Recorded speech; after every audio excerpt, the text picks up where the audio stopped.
obligatory sense that I did my shopping and did the decorating. It was just for her because she was a child and I ought to do that, you know.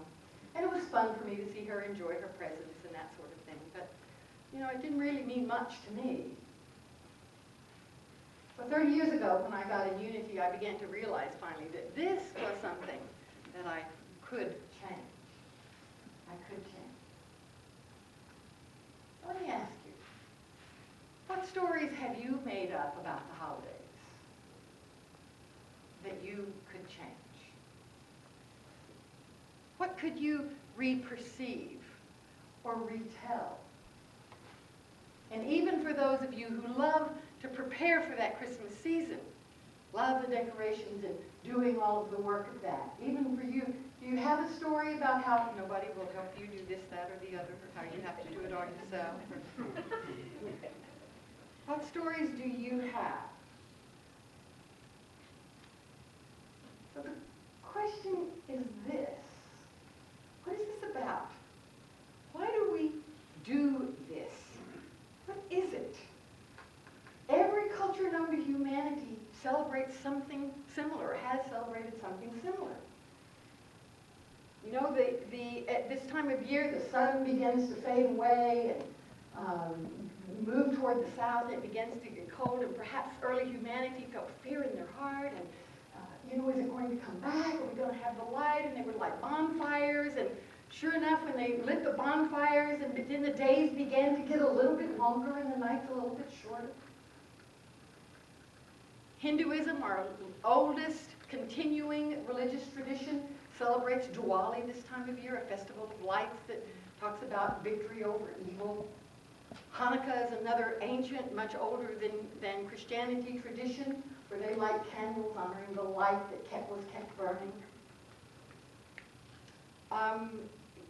Most of you probably heard of Saturnalia, which was an early Roman holiday that most scholars believe that Constantine appropriated when he decided to make Christianity the legal religion of the day. And so he declared that day to be the day when they would celebrate the Mass of the birth of Christ. The most recent holiday added to this tradition is Kwanzaa, which I think is a really worthy holiday, actually. I like it a lot, in fact. It's based on an African harvest rituals.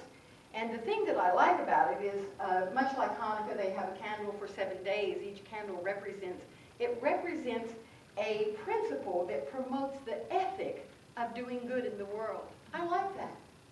Those principles are unity, self-determination, collective work and responsibility, cooperative economics, purpose, creativity, and faith. That's a seasonal ritual with a lot of relevance, I think. Why do we, to a tribe, whatever its formation, whatever its condition, come together as families, spiritual communities, as other groups, as cultures? Why do we come together to celebrate, to honor deities, to think kindly of one another, and to respond with gratitude? Why do we do that? I found a quote recently which was surprising to me, knowing his fiction, by John Updike. So let me share that with you. He writes, "One doubts many things in sustaining one's faith, but I've never needed convincing that there's something wholesome, healthy, and very human about going to church. We pool our needs and our ignorance with other people who are willing to get out of bed and put on fairly good clothes and come out to this totally gratuitous event. Nobody's forcing them to. The rewards are elusive, yet the fact that we do it in a group is somehow part of the point." I think that's it. I think that's the point. It's about community. It's about connection. Relating our human selves to other human selves and encouraging the highest and best within us. Our hearts lifted to light and generosity and kindness and unearned grace and compassion and friendliness. To share. To simple. all of the ways that we can. Having had a somewhat limited success in my personal romantic life, I have for decades said this: it is easier to live alone. It is better to live in committed partnership. And I've had enough experience with both to be fully convicted of the truth of that statement. It is easier to live alone, but it is better to live in committed partnership. We grow and benefit by rubbing up against one another. Relationship is absolutely where the rubber meets the road, and we get to see the gaps between our walk and our talk. Families are often eager to remind us.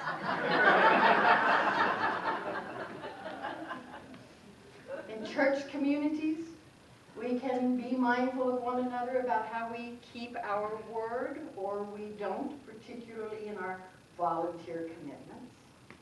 How do we do that? In our spiritual communities, we bring our struggles, our sense of not enoughness, our judgments. We bring our longing for knowledge and for information. And most of all, in our spiritual communities, to the pool of Spirit in and through every one of us to know our true, inner, authentic self better and more often. To sometimes accept as real and as absolute truth the ephemeral, momentary experience of spiritual connection and human connection. All who are seekers of spiritual connection have rituals and positions and accoutrements that help put them in mind so that they're open and available to the connection that they speak. Things that make our own authentic being available for that experience. To take time to train our thinking and reshape our own attitude. One of my all-time favorite New Thought passages is attributed by most scholars to St. Paul, and it's printed in your bulletin. Finally, beloved, whatever is true, and it's a paraphrase, by the way, whatever is honorable, whatever is just, whatever is pure, whatever is pleasing, whatever is lovely, whatever is beautiful, whatever is commendable, if there's any excellence, if there is anything worthy of praise, think about these things. Talk and comment about these things. And the spirit of peace is yours. It's all right to keep an eye out for the poop in the path. It's not helpful for you or anyone else to keep stepping in it. It's essential to take care of our house and wash the dishes and pay the bills on time and to not spend more than we can really manage and to maintain our cars and our lawns and those kinds of things. But if we're willing to focus primarily on the bounty, whether it's before our eyes or whether it's in the bush, I promise you your spiritual peripheral vision will reveal to you whatever information and insight you need to avoid the pitfalls. Promise you. What we focus on expands. So what if you woke up today with only the things you remembered to express gratitude for yesterday? What if you woke up today with only the things you expressed gratitude for yesterday? So what stories can you re-perceive? What do you want to revision or retell so that you enjoy the holidays with a high heart? My yoga teacher says that every class several times. Lift your heart. In fact, I invite you to do that right now. Lift your heart. And notice what happens. Your shoulders kind of fall back and square up in place. Lift your heart. You know how prone we are when we sit down to curve our shoulders and cave our chest? And when you lift your heart, you have to breathe. Notice how much better it makes you feel. I invite you to pay attention. I invite you to focus on the expanse. Lift your heart to the light and the joy of the season. See the light in your own eyes in the mirror. See the light in the eyes of your loved ones. And let them and this season of light welcome you into a gratitude-filled existence that celebrates every moment of life.